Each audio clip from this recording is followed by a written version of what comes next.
Bernier calipers. तो actual में vernier calipers और स्क्रू गेज हमारे यूनिट एंड डायमेंशन चैप्टर में लेंथ मेजरिंग इंस्ट्रूमेंट्स, और ये बहुत स्टार्टिंग के समय के इंस्ट्रूमेंट हैं। ये तो अब केवल आपको लैब में ही दिखाई देते हैं, है ना, और इनका यूज अब तो हम प्रैक्टिकल लाइफ में बिल्कुल नहीं करते हैं।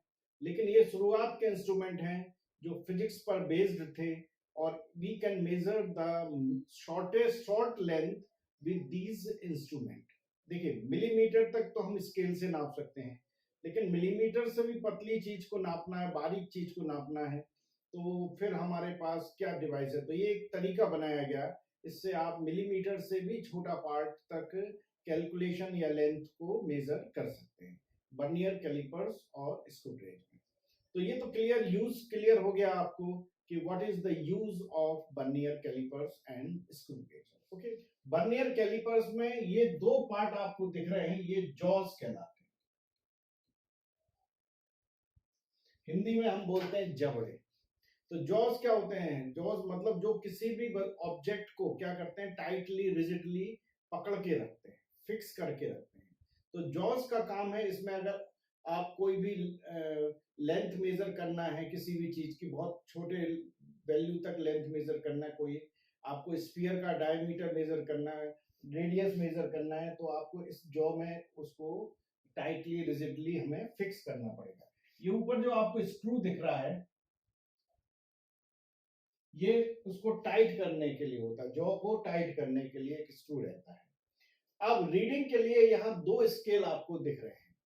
ये जो स्केल है that is called main scale.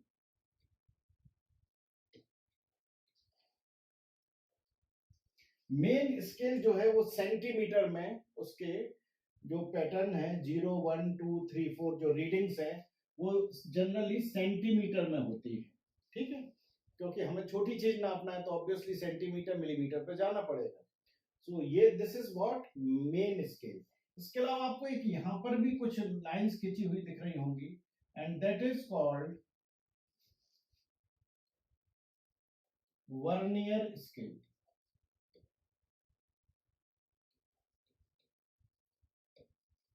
That is called what, vernier scale. तो दो स्केल होते हैं। वर्नियर स्केल जो है it is a moving scale.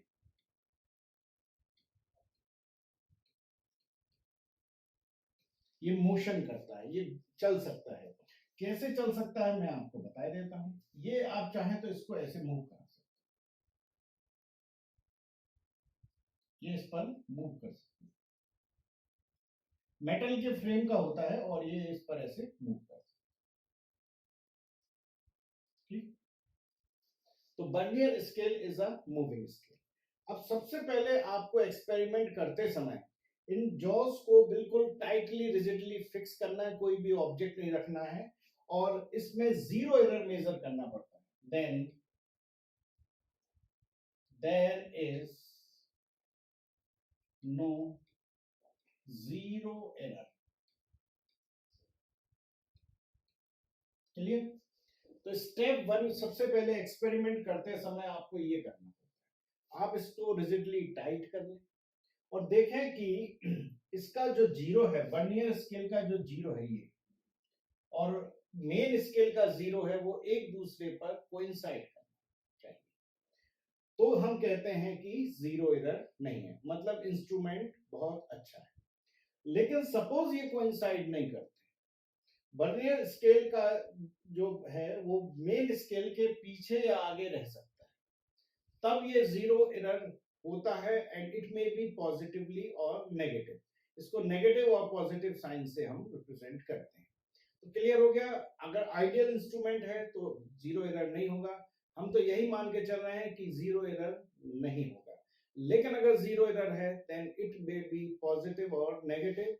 Zero error आपको मेजर करना पड़ता है। जीरो एरर इसलिए प्रैक्टिकली पॉसिबल है क्योंकि इंस्ट्रूमेंट आप जानते हैं कुछ कहीं बेंड हो जाए, कभी टेम्परेचर कम ज्यादा होने से इनकी लेंथ का एक्सपांशन हो जाए, तो कई कारणों से जीरो एरर आ सकता है। अगर कभी पूछा जाए कि एरर जो होती है वो कितने टाइप्स की होती है, so error are mainly three types. पहला होता है systematic error. Systematic error is also called instrumental, जो इंस्ट्रूमेंट्स की प्रॉब्लम के कारण होती है, and one of this is zero error. Zero error is a systematic error, and और इसको हम दूर कर सकते हैं अगर हम इंस्ट्रूमेंट को प्रॉपरली यूज करें. तो zero error is a systematic error and it occurs due to instrumental error. अच्छा, और भी कई सिस्टमेटिक एरर के कारण हो सकते हैं. Environmental change. सपोज आपने एक्सपेरिमेंट सुबह चालू किया और करते करते दोपहर हो गई. दोपहर में टेम्परेचर एटमॉस्फेयर का बढ़ जाना है. टेम्परेचर बढ़ने से आपको पता है एक्सपांशंस हो जाते हैं. अगर थोड़ा भी एक्सपांशन होता है तो यहाँ रीडिंग में आपको डिफरेंस दिखने लग जाता है. So environmental error is also systematic error, और systematic error can be caused, इनका हम क्योर कर सकते हैं, हम इनको दूर कर सकते हैं. Second one is random error. Random error actual में the cause of random error is unknown.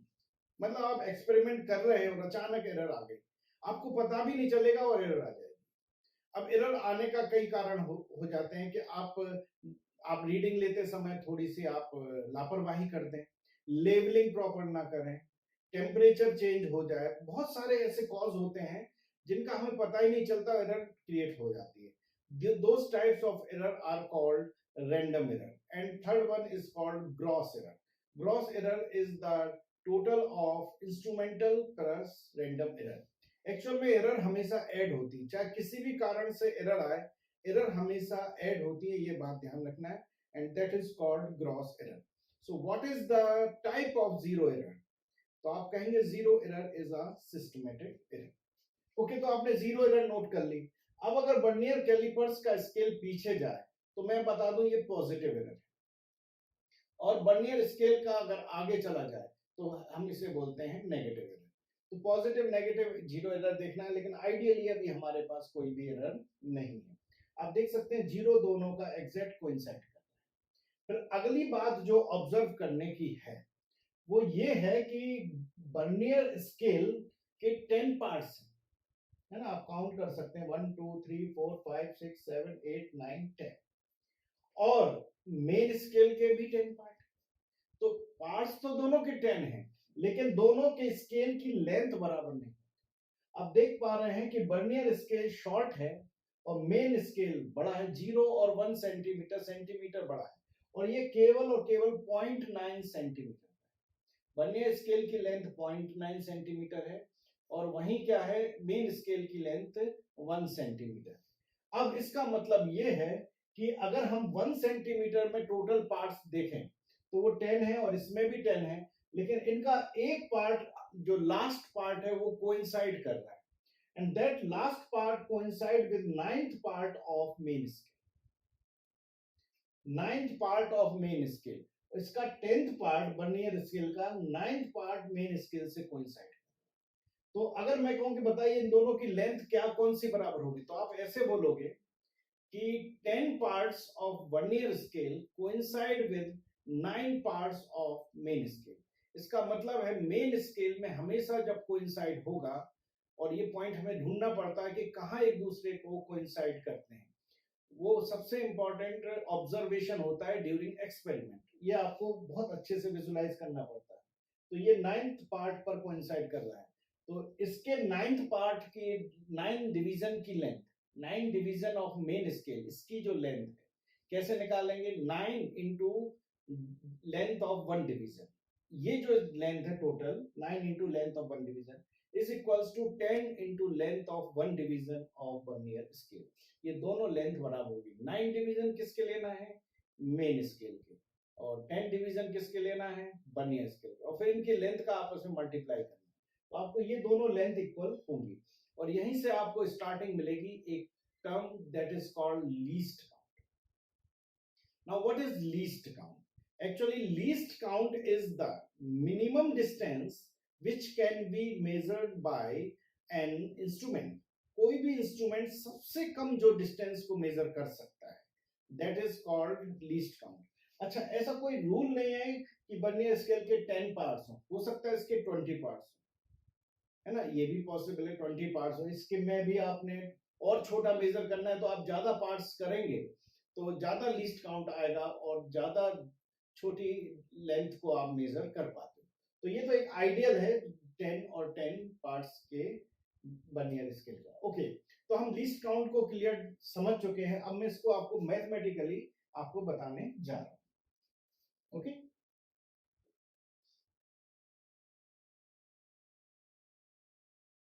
Okay, least count,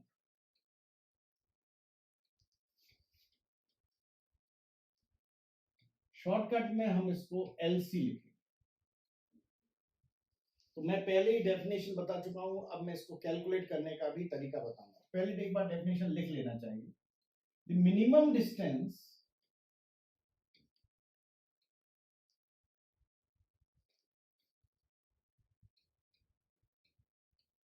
minimum distance which can be measured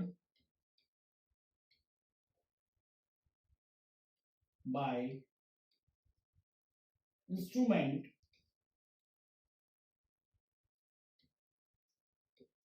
is called least count। बहुत क्लियर हो गया लीस्ट काउंट मतलब सबसे कम distance क्या major कर सकते हैं। तो लीस्ट काउंट को निकालने के लिए होता है least count is actually difference of m minus b। Main scale और वर्नियर स्केल का जो डिफरेंस है, लेंथ का एक डिवीजन का जो डिफरेंस है, that is called least count. What is m? m is length of one division. आप इसको डिवीजन और पार्ट भी कह सकते हैं। And v is the length of one division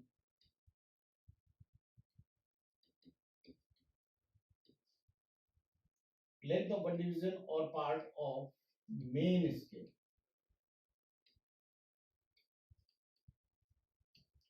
of vernier scale. ठीक है ना, ये क्लियर हो गया। m मतलब मेन स्केल, v मतलब vernier scale.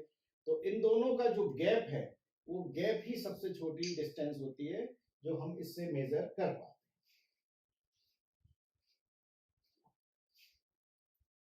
Okay, m equals to length of one division or part of main scale, b is the length of one division of vernier scale। अब जब आप एक्सपेरिमेंट करते हैं तो let b parts of vernier scale coincide a parts of main scale. ये आपको मतलब experiment में रीड कर लेना है। ये आपको क्या करना है in experiment.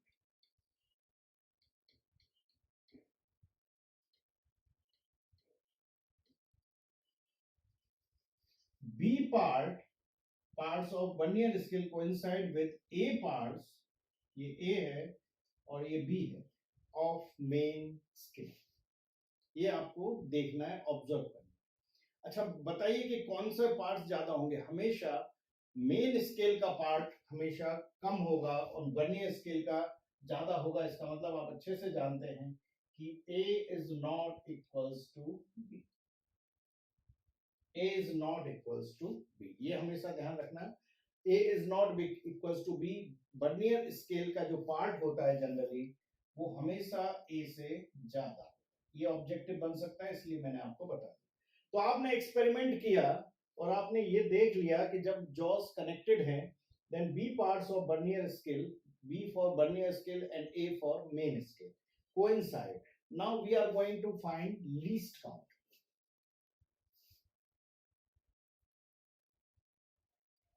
okay, so now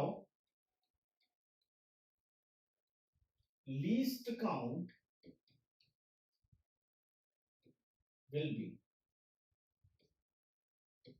चलिए लीस्ट काउंट निकालने के लिए आपको मेन फॉर्मूला है m माइनस v, ठीक है। तो ये हम फॉर्मूले को अभी बाद में यूज करेंगे, पहले हम एक कंडीशन देखते हैं।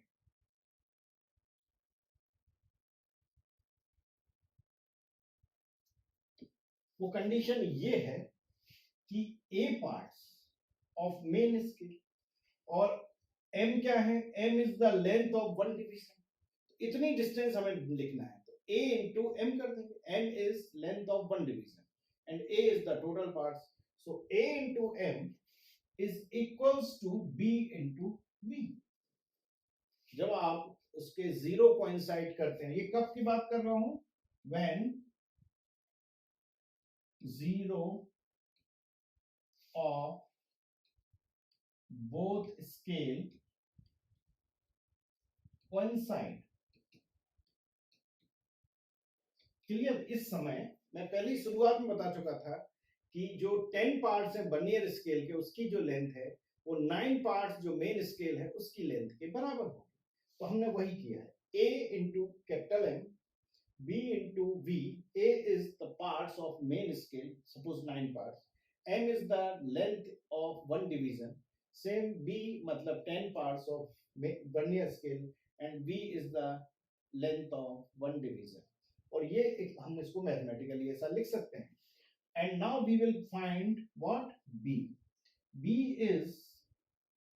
इज अब हम v की वैल्यू निकालेंगे, v is a upon b into m।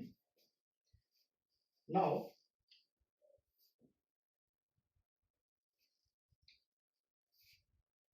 least count is m minus v, so m minus a upon b into m, LCM लेंगे, so you can see that least count is b minus a upon b into m।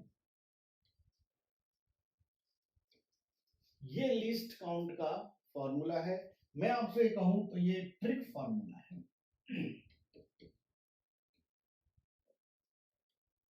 Use direct to solve questions. Okay, तो ये trick formula आपको बड़ा आसान है ना, drive कर लिया। b minus A, obviously b is greater than a, so b minus A और नीचे भी b रहेगा into m। This is the least count of vernier calipers. Clear. मेरे ख्याल से अच्छे से आपको समझ में आ गया होगा।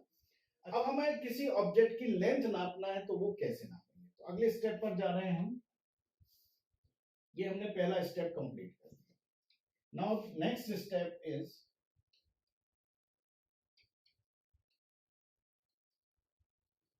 Vernier calipers is used to measure small distance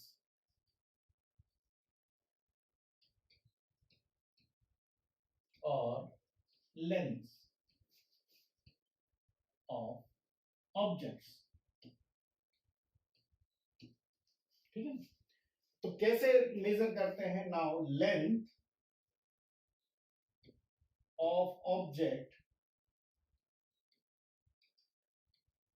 is equals to reading on main scale plus n into least count, ये फॉर्म। आगे आपको तो मेन तो टारगेट क्या है, ऑब्जेक्ट की लेंथ मेजर करना है। तो अब आपको क्या करना है, मेन स्केल की रीडिंग देखना है। मेन स्केल की रीडिंग से मतलब ये है कि जो वर्नियर कैलिपर्स का जीरो, वर्नियर कैलिपर्स का जीरो जहां से स्टार्ट होता है वहां तक की रीडिंग मेन स्केल की रीडिंग कहलाती है। क्लियर। आपको देखना है कि वर्नियर स्केल का जीरो मेन स्केल के किस डिवीजन के बाद स्टार्ट हो, तो वो जो डिवीजन है वहां तक की रीडिंग मेन स्केल रीडिंग कहलाती है। Now what is n, where n is the number of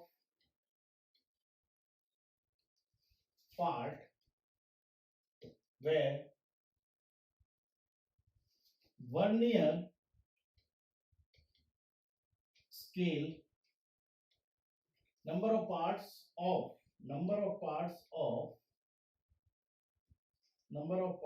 जरा सा वर्ड यहां हो जाए तो पूरा मीनिंग बदल जाता है. The number of parts of vernier scale which coincide with main scale. अच्छा, अब इसमें मेन स्केल के पार्ट का कोई इंपॉर्टेंस नहीं. इंपॉर्टेंट है कौन से किसके पार्ट का? वर्नियर स्केल के पार्ट्स का. आपको वर्नियर स्केल को फिर बहुत बारीकी से ऑब्जर्व करना है और एक ना एक ऐसा पार्ट होगा जो क्या कर रहा होगा, किसको कोइंसाइड कर रहा होगा? मेन स्केल को कोइंसाइड कर रहा है. एक्चुअल में ये जो एक पार्ट का जो डिफरेंस है, इसका मतलब है जो सबसे छोटा पार्ट है मेन स्केल का, जितने वर्नियर के पार्ट्स होते हैं उतना कम डिस्टेंस तक मेजर किया जा सकता है. ये होता है. तो फिर आपको एन ढूंढ लेना है. लीस्ट काउंट आप निकाल ही चुके हो. Least count is the minimum distance which can be measured. तो उसका मल्टीप्लाई करना है और फिर प्लस कर देना है. And that will be the reading of length of object. इस तरीके से आपको क्या करना है? मेजर करना है. एलसी का मतलब तो आप जानते हैं, लीस्ट काउंट.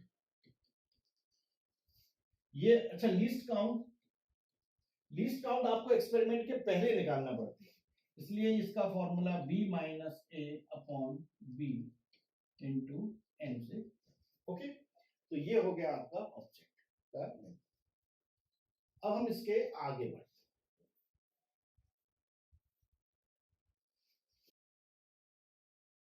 वर्नियर कैलिपर्स में जब दोनों जॉज को एक साथ कनेक्ट कर दिया जाता है, इसके बाद वर्नियर स्केल और मेन स्केल का जीरो कोइंसाइड करता है और इसके बाद इन दोनों का एक डिवीजन भी कोइंसाइड करता है. अगर वर्नियर स्केल और मेन स्केल का जीरो कोइंसाइड करे तब तो हम कहेंगे कि कोई भी जीरो एरर नहीं है, बिल्कुल आइडियल वर्नियर कैलिपर्स है. लेकिन क्वेश्चन तब बनाया जाता है जब इंस्ट्रूमेंट में जीरो एरर हो. अगर वर्नियर स्केल का जीरो मेन स्केल के जीरो के राइट हैंड साइड में या पीछे की तरफ हो, तब हम इस प्रकार की एरर को पॉजिटिव एरर कहते हैं. और अगर वर्नियर स्केल का जीरो मेन स्केल के आगे हो तो हम इसे नेगेटिव जीरो एरर कहते हैं. क्लियर? अब जीरो एरर निकालने का तरीका यह होता है कि zero error equals to main scale reading plus n into least count. तो जीरो एरर आपको निकालने के लिए क्या करना पड़ेगा? जीरो एरर जब भी आपको निकालना हो, so zero error is equals to main scale reading plus n into least count. इससे आप जीरो एरर को कैलकुलेट कर सकते हैं. अब n जो होता है, n इज द पार्ट और division of vernier scale which coincide with main scale. Clear? Main scale जबकि दोनों के स्टार्टिंग पॉइंट जीरो पर होना चाहिए, उस कंडीशन में ऐसे आपको जीरो एरर निकालना पड़ती है. फिर से मैं आपको बता दूं, अगर वर्नियर स्केल पीछे की तरफ हो मेन स्केल से तो इसे हम पॉजिटिव जीरो एरर कहेंगे, और अगर आगे हो तो हम इसे नेगेटिव जीरो एरर कहेंगे.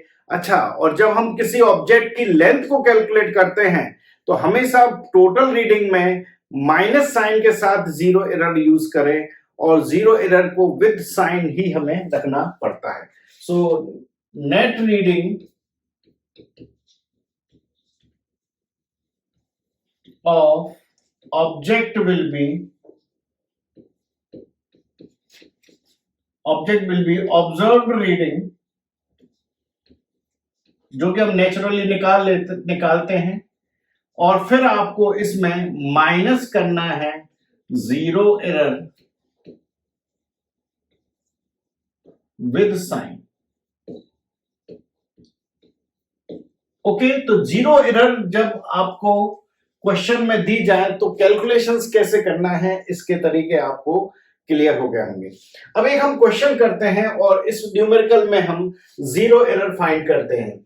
सो in the reading shown in figure find the zero error, ये क्वेश्चन है, ये आपको डायग्राम दिख रहा होगा और इस डायग्राम में हमें जीरो एरर निकालना है। आप पहले डायग्राम को एक बार अच्छे से ऑब्जर्व कर लें। आप डायग्राम देख पा रहे हैं कि डायग्राम का आप बारीकी से देखिए कि मेन स्केल का कौन सा पार्ट वर्नियर स्केल से कोइंसाइड कर रहा है और साथ में ये भी देखना है कि वर्नियर स्केल का जीरो मेन स्केल से राइट हैंड साइड में है या लेफ्ट हैंड साइड में है, जिससे आप साइन डिसाइड कर पाते हैं। ओके, तो आपने बहुत अच्छे बारीकी से इसे ऑब्जर्व कर लिया होगा। अब देखिए, पहली चीज तो आप देख सकते हैं कि जो वर्नियर स्केल का जीरो है वो राइट हैंड साइड है। Vernier scale zero is at right hand side of main scale. Right hand side of main scale. Okay, so zero error is positive. ये क्लियर हो गया कि साइन इसका positive आने वाला है। एंड वैल्यू इसकी क्या होगी, तो हम कहेंगे कि जीरो एरर को आप कैलकुलेट करने के लिए मेन स्केल की रीडिंग इस फॉर्मूले का यूज करें।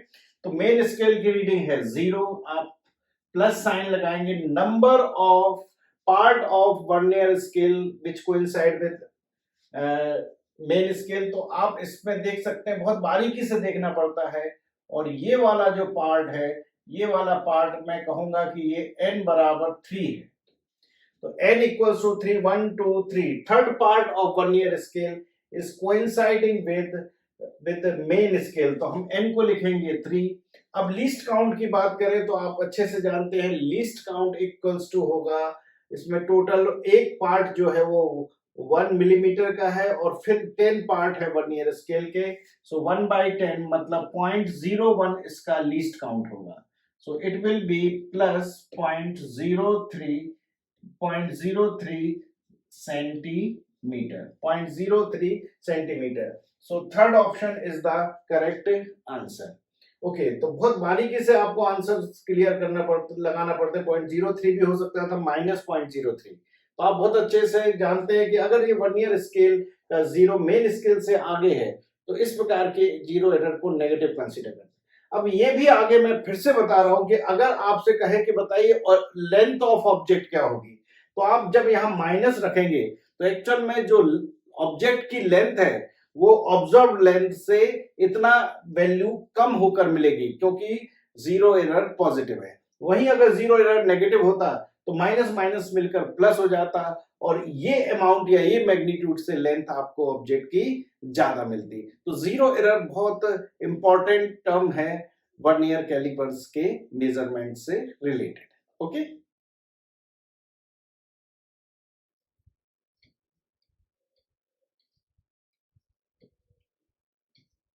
अब आपको इसकी रीडिंग बता, एक्सपेरिमेंट में आप यहां पर now what is the reading in millimetre, in centimetre, किसी में भी रीडिंग पूछ सकते हैं। तो देखिए कैसे मेजर करते हैं, एक मैं क्वेश्चन करा दूंगा, फिर ऐसा कोई भी डायग्राम बेस्ड क्वेश्चन आएगा, आपको डायग्राम मिलेगा वर्नियर स्केल का, या केवल आपको ये स्केल का डायग्राम दे सकते हैं, पूरा वर्नियर ना बना के केवल ये आपको रीडिंग देके तो पूछ सकते हैं बताइए इसकी रीडिंग क्या है। वो भी मैं एक क्वेश्चन करा देता हूँ, पहले तो आप इसको समझ ले कि एक्सपेरिमेंटली आप कैसे रीडिंग। तो इसका सॉल्यूशन ये है, सबसे पहले फाइंड लीस्ट काउंट। बताइए लीस्ट काउंट में m क्या है।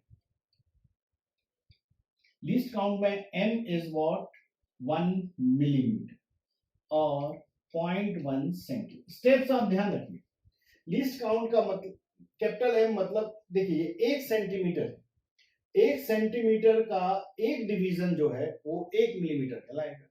1 मिलीमीटर को अगर आप सेंटीमीटर में लिखोगे it will be 0.1 centimetre. So that is capital M। Now least count is B minus A upon B into M। तो यहां पर आप देख सकते हैं what is B। Actually in given diagram B is 10। What about A? A was 9 था कि नहीं शुरुआत में। आपको इसको क्या करना है, कॉन्टेक्ट में रखना है। ये हम ऑलरेडी ऑब्जर्व कर चुके थे कि वर्नियर स्केल के 10 पार्ट्स, ये 10 पार्ट्स हैं, they coincide with 9 parts of main scale.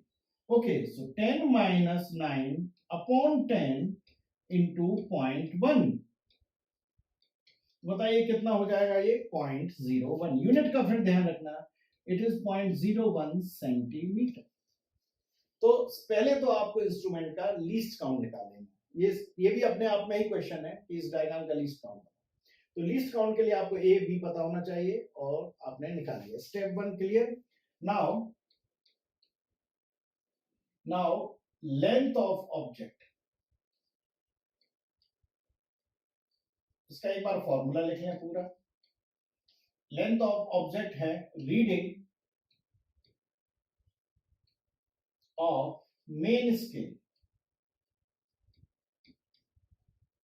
Plus capital N into least count, ये फॉर्मूला है। अब इसको यूज करने के लिए आप ये बताइए कि मेन स्केल की रीडिंग क्या है। तो मैं आपको बता चुका हूं कि आपको इसका जीरो देखना है। वर्नियर स्केल का जीरो, उसके पहले कौन सा डिवीजन है, that is the reading of main scale. तो मुझे बहुत क्लियर दिख रहा है 2, फिर 1 2 3, 3 डिवीजन के बाद लीनियर स्केल का जीरो आ रहा है। तो हम मेन स्केल की रीडिंग को लिखेंगे, क्या लिखेंगे बताइए। We will write at 2.3 in unit. और बहुत ध्यान रखना, अगर है ना, यूनिट का बहुत इंपॉर्टेंस है। आप धोखे से भी मिलीमीटर लिख दिए तो नहीं चलेगा। 1 मिलीमीटर 1 सेंटीमीटर नहीं चलेगा। या तो दोनों कैलकुलेशन सेंटीमीटर में हो या दोनों मिलीमीटर में हो। यूनिट्स का विशेष ध्यान रखें, because you know that only the same units quantity can be added और सब्ट्रैक्टेड। केवल सेम क्वांटिटी की यूनिट्स को ही आपस में, मीटर को सेंटीमीटर में आप ऐड या सब्ट्रैक्ट नहीं कर सकते। आपको उसको सेंटीमीटर में बदल के ही आपको डील करना पड़ेगा। इसलिए मैंने ये लिखा 2.3 सेंटीमीटर। ओके, अब n बताइए क्या है n, ये n की वैल्यू क्या है इसमें। बहुत बारीकी से ऑब्जर्वेशन करना पड़ता है। और यहाँ आंखों का बहुत इंपॉर्टेंट रोल है। आप बिल्कुल अच्छा चश्मा पहने, आपको आई डिफेक्ट होना नहीं चाहिए। आपको देखने की क्लियरिटी, बिल्कुल जो विजुअलाइजेशन है वो बहुत अच्छा होना चाहिए। अब अगला काम उस चीज का आ जाता है। तो अपना चश्मा पहनकर जब रीडिंग लें, है ना। अब भगवान की दया से मेरी आंखें तो अभी ठीक है, मुझे तो सब अच्छा से दिख जाता है, तो मेरे को कोई ऐसी प्रॉब्लम नहीं। मुझे क्लियर दिखेगा कि कौन सा पार्ट को इंसाइड कर रहा है। क्या आपको दिख रहा है कि कौन सा पार्ट को इंसाइड कर रहा है, बता सकते हैं क्या। देखिए, बहुत अच्छे से बारीकी से देखना पड़ता है। कभी कभी दो पार्ट्स भी कोइंसाइड करते हुए दिखते हैं, लेकिन बस उन्हीं में अंतर करना पड़ता है। एग्जैक्ट कौन है, एग्जैक्ट ये है, पकड़ में आ गया है।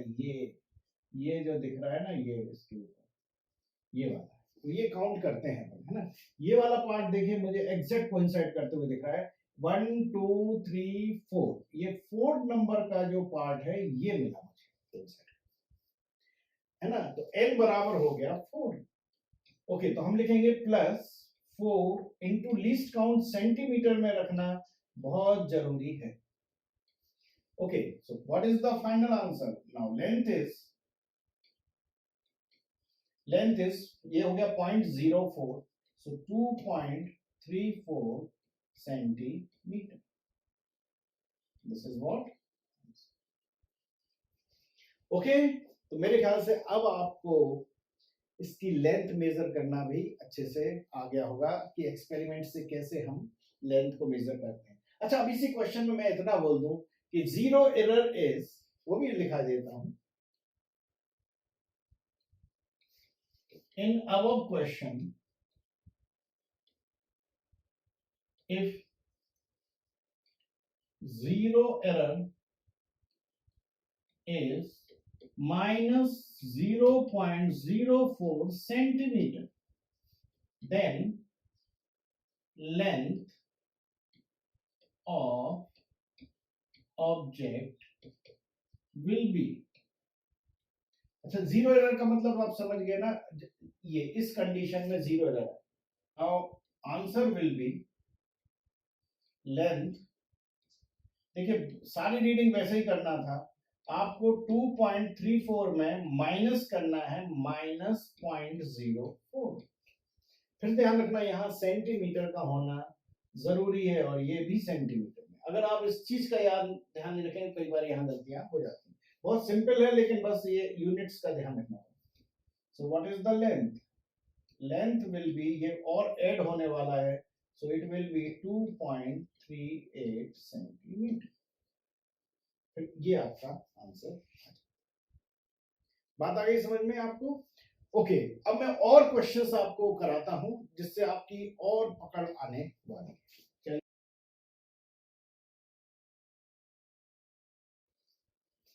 In vernier calipers, length of one part of main scale is x, and n plus 1 parts of vernier scale coincide with n parts of main scale. Find the least count. ऐसा आपको question. Numerical भी आ जाएगा, आपको numerical भी दे देंगे. अच्छा, अब आप एक चीज तो अच्छे से जानते हैं, आपके दिमाग में क्लियरली सेट है कि वर्नियर स्केल के जो डिवीजन है जब कोइंसाइड करते हैं वो ज्यादा होते हैं किससे? हमेशा मेन स्केल से. इसलिए लिखा है ना, देखिए वो लैंग्वेज में कि n प्लस, अगर मेन स्केल के n पार्ट्स है तो एक पार्ट ज्यादा है किसका? वर्नियर स्केल का. ओके, अब हम इसको सॉल्व कर सकते हैं इजीली. पहले तो ये बताइए कैपिटल M कितना दिया है? Capital M is given actually x. Okay, now what is A?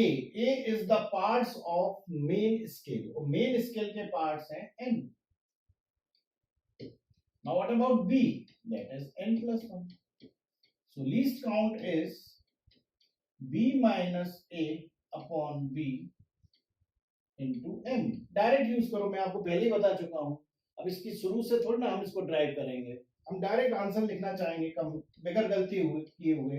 कोई गलती ना हो, बगैर ज्यादा टाइम वेस्ट किए हुए, हमको बहुत जल्दी आंसर लिखना है. इसलिए ये फॉर्मूले को हमने यूज करना है, जिसको मैं ऑलरेडी ट्रिक फॉर्मूला बता चुका हूं. चलिए बी लिखें जरा n प्लस 1, ए लिखें जरा माइनस n, फिर से बी लिखें जरा n प्लस 1 और इंटू x. तो n से n कैंसिल आउट हुआ, so answer will be x upon so answer will be x upon n plus 1. ये इसका देखा आपने कैसे आपने आसानी से इस क्वेश्चन को कर लिया. आप एक बार और देख लें अच्छे से.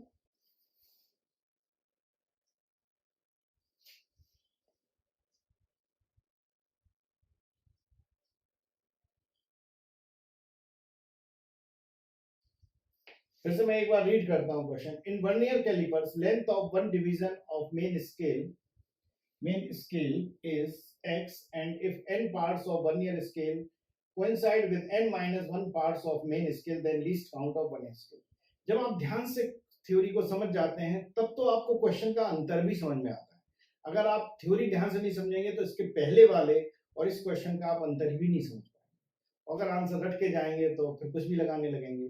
तो मेरे ख्याल से स्टूडेंट्स को अच्छे से तुरंत डिफरेंस क्लियर हो गया होगा. चीज वही बोली है लेकिन बोलने का तरीका बदल गया है. पहले क्या था? वर्नियर, अगर मेन स्केल का n पार्ट था तो वर्नियर स्केल का n प्लस 1 पार्ट था. अब यहाँ मेन वर्नियर स्केल का n पार्ट है तो आप जानते हैं मेन स्केल हमेशा एक कम होता है, तो इसलिए अब वो थोड़ा अलग ढंग से बोल दिया है कि वर्नियर स्केल का n पार्ट्स, तो ऑब्वियसली मेन स्केल का फिर आपको n माइनस 1 पार्ट लिखना पड़ेगा. और what will be the answer? तो सॉल्यूशन के लिए फिर से आप लिखेंगे what is m? m is x we know that length of one division. अब what is a? Main scale के कितने पार्ट्स दिए गए हैं? तो क्लियर कहा गया है कि main if n parts of vernier scale coincide with n1 parts of main scale, तो ये n1 - 1 पार्ट्स हो गए हैं. अच्छा, ये तो यूनिट होती है सेंटीमीटर में, ध्यान रखना, मिलीमीटर सेंटीमीटर जो भी, और बी जो है वो है and parts. Again you will use least count, b minus a upon b into m. So least count is b. What is b? n.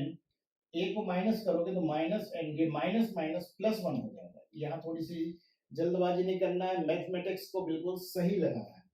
So upon b को लिखेंगे फिर से n into x. You can see that n से n cancel हो गया, and the correct answer is x by n. तो answer में अंतर आ गया कि नहीं? अगर आप रट के जाते तो फिर आपको एक ऑप्शन ये भी मिलता और दूसरा option x upon n plus 1, x upon n minus 1, x upon n, चारों ऑप्शन मिलते। आपको बहुत एग्जैक्ट होना पड़ेगा कॉन्सेप्ट पर, तभी आप एग्जैक्ट सही आंसर लगा पाओगे। तो बस आपने लीस्ट काउंट निकाल लिया x बाई n, तो लीस्ट काउंट इसको टिक लगा देना है। आगे आपको लेंथ निकालना तो अच्छे से आती है। चलिए इसको भी एक बार आप नोट कर लें।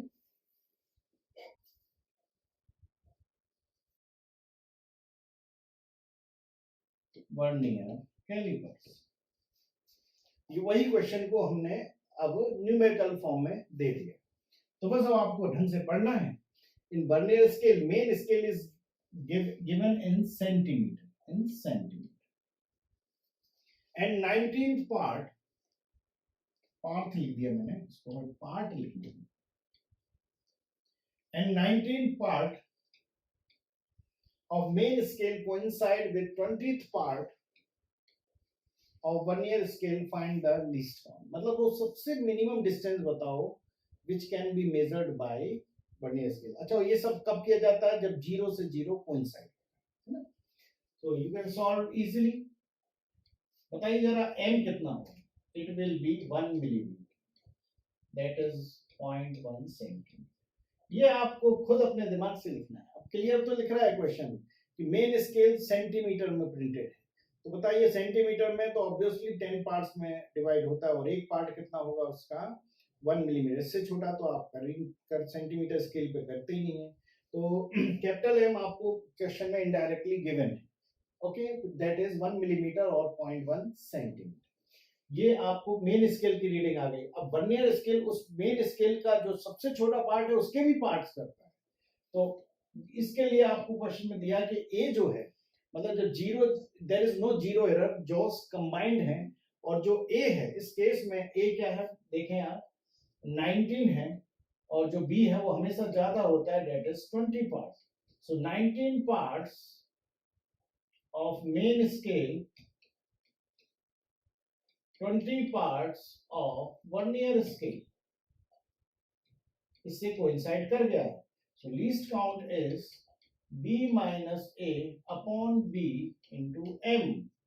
So least count is b, 20 minus 19 upon 20 into 0.1। Okay, so अब आप इसको कैलकुलेट करेंगे। So least count will be 1 by 0.1 upon 20। अब आप जल्दबाजी में कई बार 0.05, 0.5, 0.005 कुछ भी लिख सकते हैं, तो थोड़ा सा आप सावधानी रखें। लीस्ट काउंट इसका होने वाला है 0.005 सेंटीमीटर। अच्छा, कभी कभी आंसर मिलीमीटर में भी दे देते हैं, और यही आंसर होगा 0.05 मिलीमीटर।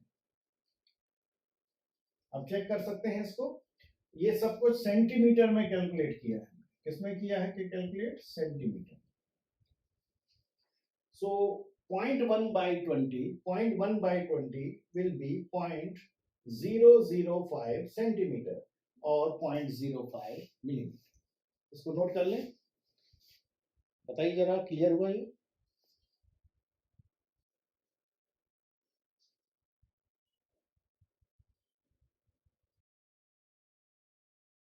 क्वेश्चन है, what is the reading of vernier calipers? ये मैंने क्वेश्चन इसलिए फ्रेम किया क्योंकि अभी मैंने मैसेज पढ़ा कि एक स्टूडेंट ने लिखा कि सर वो रीडिंग थोड़ा सा क्लियर दिखाई नहीं थी या समझ नहीं, तो बजाय उसको रिवाइज कराने के मैंने उसको और माइक्रोस्कोपिक कर दिया क्वेश्चन। वर्नियर कैलिपर्स को पूरी तरह से हटा दिया और केवल आपको रीडिंग ही फोकस करके दिखा दी। क्या आप इसमें बता सकते हैं कि रीडिंग्स क्या होंगी? आप ओके, सपोज इस टाइप से आपके सामने 4 ऑप्शन और आपको रीडिंग बताना है। कई स्टूडेंट तो बिल्कुल सही अप्रोच पर ही चल रहे होंगे, वो समझ रहे होंगे कि एक्चुअल में इसका आंसर क्या है। बताइए। बहुत अच्छे, वेरी गुड, बिल्कुल सही। बस तो आपको बात, अरे भाई जब चैप्टर खत्म हो गया तो ये क्वेश्चन तो बनना ही है ना, इसलिए तो मेहनत की है ताकि ये क्वेश्चन अगर कभी ऐसा आ जाए तो बनना चाहिए। ओके, अब इसमें देखिए हर क्वेश्चन में एक ट्रिक तो है, मतलब हर चीज को मैं रिपीट कभी भी नहीं करता हूँ, मैं हमेशा कोई भी क्वेश्चन देता हूँ तो एक स्टेप उसमें बढ़ा देता हूँ। तो यहाँ आप देखिए कि अब आपको खुद एक सेंस लेना है कि ये आपको 3 दिया है और ये 4 दिया है, इसका मतलब है पहले तो आप इसका जीरो देखो कि कहां से चालू होता है, तो जीरो यहां से चालू। अब ये कॉमन सेंस है, अगर ये 3 है और जीरो जहां भी स्टार्ट हो रहा है, अगर 2 खाने छोड़े होते अभी तो केवल आपको एक क्लियर दिख रहा है कि ये 2.9 वाली रीडिंग, अगर ये थोड़ा और आगे होता तो 2.8 और थोड़ा आगे होता तो 2.7। तो ऐसे आपको एक जनरल मेन स्केल की रीडिंग का आइडिया ले लेना। ये 3 है ना, अब क्या होता है जनरली जब स्टूडेंट ढंग से नहीं पढ़ा होता है तो वो कोइंसाइड वाला हिस्सा देखता है, कहता है अरे देखो ये वाला हिस्सा कोइंसाइड कर रहा है, so what is the reading 3.5। मतलब ये एक्चुअल में बगैर पढ़े लिखे स्टूडेंट्स का आंसर होता है। तो वो और ज्यादा होशियार थोड़े से रहते हैं, तो 3.5 इसके भी 5 उसके भी 5 5.5 सो 3.55। ये ऐसे नहीं देना है, अब आपको एग्जैक्ट तरीका पता है। तो 3 के पहले ये जीरो जहां स्टार्ट होता है वो वाली मेन स्केल की रीडिंग कहलाती है। तो इसमें आप मेन स्केल बताएं कितना। तो मेन स्केल जो है actually it is at 2.9 centimetre. ठीक है ना, दिख रहा है ना आपको, ये 9 होगा भाई, ये तो लिखने की हर चीज लिख लेंगे तो तुम कहां दिमाग लगाओगे। अरे ये 3 है और एक खाने के आगे जीरो आ रहा है, 2.9 होगा। अगर 2 खानों के आगे आता, 2 डिविजन्स के आगे आता तो इट विल बी 2.8। ये कॉमन सेंस, इसके आगे 3 के आगे 2 ही तो लिखा होगा, पूरा स्केल नहीं दिया, कट कर दिया आपको, माइक्रोस्कोप कर दिया आपकी रीडिंग को। ओके, तो अब बताइए लीस्ट काउंट क्या होगा। तो लिस्ट काउंट के लिए आप काउंट करें 1 2 3 4 5 6 7 8 9 10। वर्नियर स्केल के 10 पार्ट्स हैं, है ना, और इसका एक खाना कम होता है, तो लिस्ट काउंट के लिए आप करेंगे फिर से 10 माइनस 9 अपॉन 10 और एक पार्ट है 0.1 सेंटीमीटर का, so it will be 0.01 centimetre. दूसरा पार्ट भी आ गया आपने, हाँ या नहीं। मेन स्केल रीडिंग देख लिया आपने, ऑब्जर्व कर ली, this is what main scale reading, और लीस्ट काउंट निकाल लिया। अब आपको लेंथ बताना है, सो व्हाट इज लेंथ।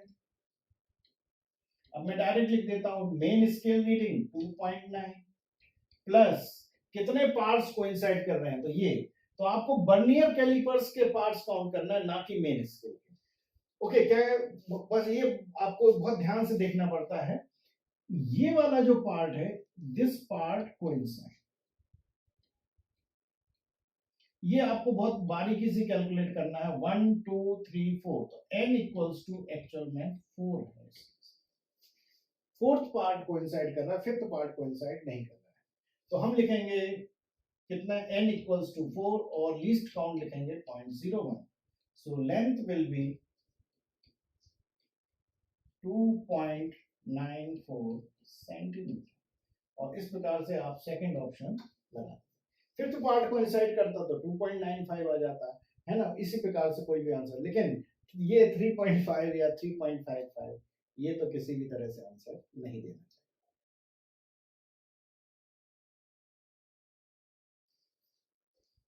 चाहिए। Is the minimum distance can measured by instrument, पता ही नहीं होती है।